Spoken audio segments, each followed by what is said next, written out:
Hi there. My name is Rick Brewer, and I'm coming to you from Stockton, California. Thank you for this opportunity to give you some of my thoughts concerning the Director of External Communications and Media Relations position.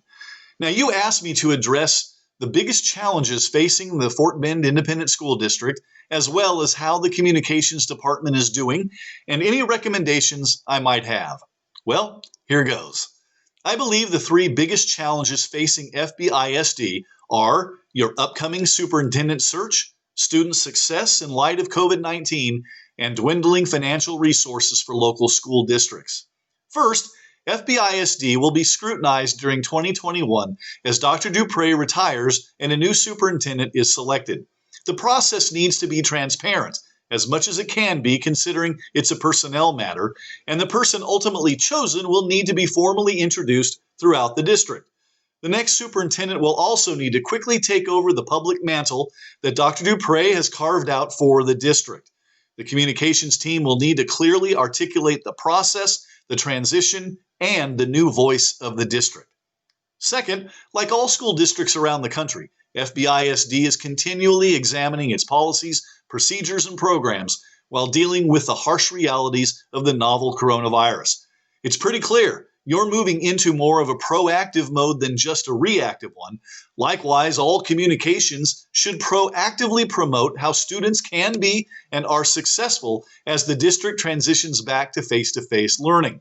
Of course, we can't predict the future, but we can look around the corner to see what potentials are out there and be ready to communicate them as they occur.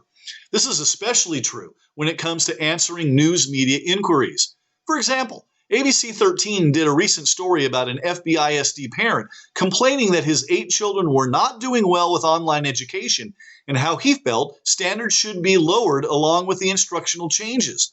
Dr. Dupre was allowed to give the official side of the story, but the station provided no context that this was only one family and one father among 78,000 students and probably 150,000 parents. As media relations director, I would have contacted the reporter and attempted to provide that context by lining up 1 or 2 families that are succeeding in online education for interviews and video opportunities to counterbalance that one family's distress. In a district this large, we should be able to find that quickly and help our media partners provide more balance and context. And we should be ready to quickly offer our own stories of student success that are then pushed out on all our various platforms. Third, the Texas state funding formula for education, legislative directives on how monies are appropriated, and unfunded mandates have tied the hands of local districts such as Fbisd. The communications department must continually promote stories of student and staff success, all the while mentioning how they are doing so despite tighter financial pressures.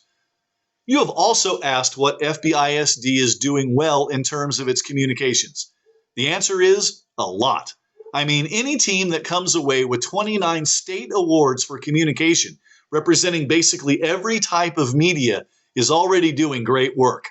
If ultimately I am chosen for this important position, I know I will be walking into a room of skilled communicators. Given that, I have 2 recommendations for the communications team. 1, Fbisd should begin transitioning from a sender-centric communications agency into a receiver-centric communications agency.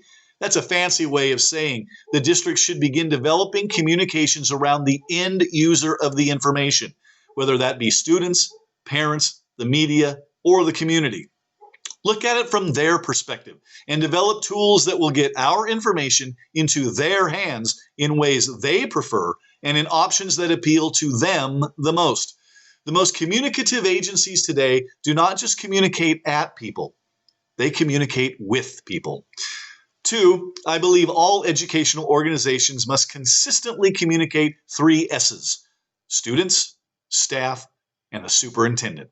Our stories, our photos, our videos must come from a perspective of student, staff, and superintendent success. Even when we're promoting a new program or policy, we must figure out how to do so in terms of the people who benefit from them, namely our students and our staff. And of course, the person who is putting them into place, our superintendent. If we consistently nail these 3 S's, we will be very successful in our communications. Again, I thank you for this opportunity to share with you my thoughts. Have a great day.